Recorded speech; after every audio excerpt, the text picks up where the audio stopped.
Hi guys, Mayapur Nabadwip যাওয়ার পথে একটু ভিডিও করেছিলাম। দেখো কত সুন্দর একটা নরম পরিবেশ, চারিদিকে খুব ফাঁকা মাঠ, খুব সুন্দর একটা পরিবেশ। আমার তো খুব দেখে ভালো লাগছিল, খুব সুন্দর রাস্তা। তোমরা যদি আসো তোমাদের খুব ভালো লাগবে আশা করি। খুব সুন্দর একটা পরিবেশ, আমার তো খুব ভালো লাগছিল।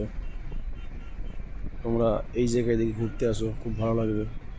একটা নরম পরিবেশের মধ্যে বাড়িতে থেকে থেকে বোর হচ্ছিলাম, তাই আজ বেরিয়ে পড়লাম নবদ্বীপ মায়াপুরের উদ্দেশ্যে। তো সুন্দর রাস্তা দেখেছো কত।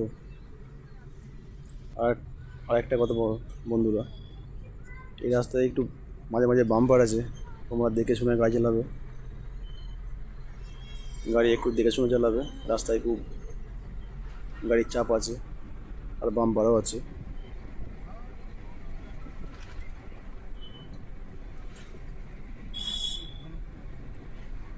খুব সুন্দর একটা ফাঁকা দেশ, বুঝতে পারছো বন্ধুরা? খুব সুন্দর একটা পরিবেশ। আর এখানে একটা দেখলাম এক নতুন ধরনের আখ চাষ করেছে। সেই আখটা ভাবছিলাম কিনে নিয়ে যাবো, তাকে বাড়ি যাওয়ার পথে কিনে নিয়ে আনবো। দেখো তোমরা কত সুন্দর একটা মোটা আখ, এই দেখো কত সুন্দর আখ। এই আখ আমাদের ওখানে পাই না। চলে এলাম কৃষ্ণনগর।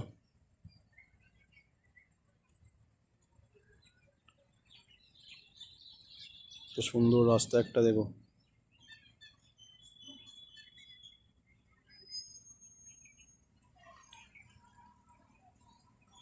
আমার তো খুব আনন্দ হচ্ছিল ওই জায়গায় আসার পর, খুব সুন্দর লাগছিল।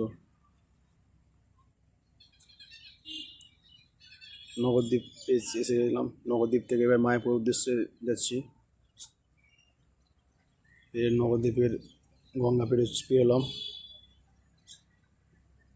গঙ্গার ব্রিজের এপিপার থেকে নবদ্বীপ মায়াপুরের মন্দিরের চূড়াটা দেখা যায়, তাই কুয়াশার জন্য দেখা যাচ্ছে না, প্রচণ্ড কুয়াশা।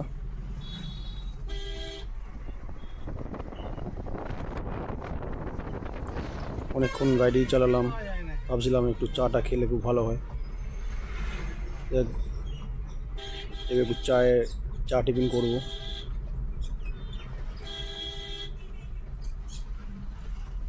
লম্বা ব্রিজ, এই ব্রিজটা পেরোনোর পর একটু চাটা খেলাম।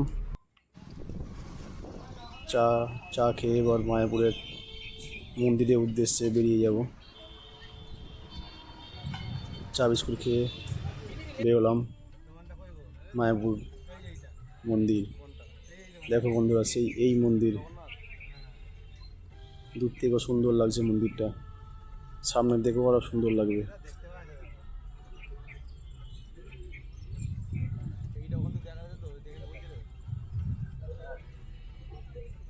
সুন্দর দেখো মন্দিরটা।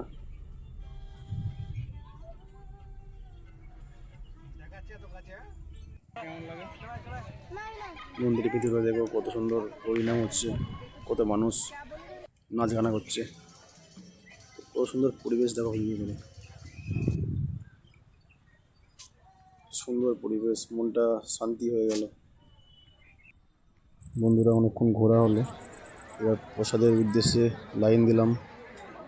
প্রসাদ খেয়ে দিয়ে সব বাড়ি যাবো এবার। দেখেছো কত ভক্তরা প্রসাদ খাওয়ার জন্য লাইন দিয়ে দাঁড়িয়ে আছে। তোমরা এসো, তোমাদের খুব ভালো লাগবে।